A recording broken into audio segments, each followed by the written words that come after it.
La Carla, de 15 anys, fa unes setmanes que passa més estona a les xarxes socials.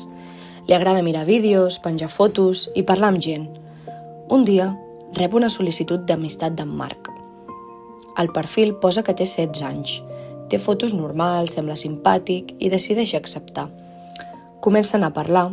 Al principi tot li sembla fàcil i natural. Es fan preguntes, comparteixen gustos i es riuen molt. Amb els dies, en Marc comença a escriure-li més sovint. Bon dia! Ja estàs desperta? M'agrada parlar amb tu. La Carla se sent bé. Li agrada que algú estigui tan pendent d'ella.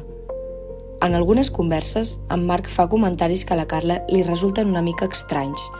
Diu que no va a cap institut concret i que prefereix no fer videotrucades perquè li fa vergonya i evitar respondre quan ella li pregunta coses sobre la seva vida. Un vespre, mentre està a casa, deixa el mòbil una estona.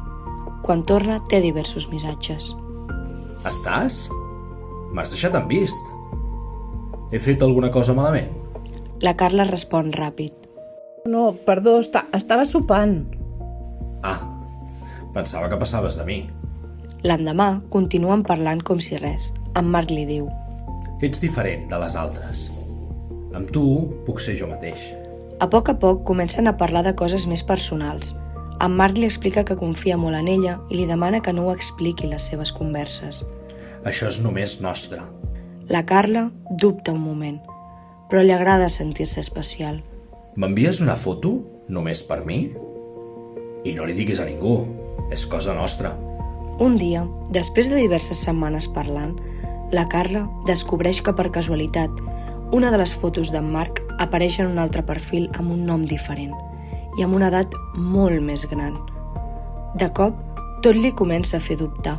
No sap què pensar.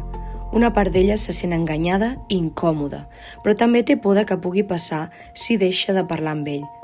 Sense explicar-ho a ningú, es queda amb una sensació estranya que no sap com posar-li paraules.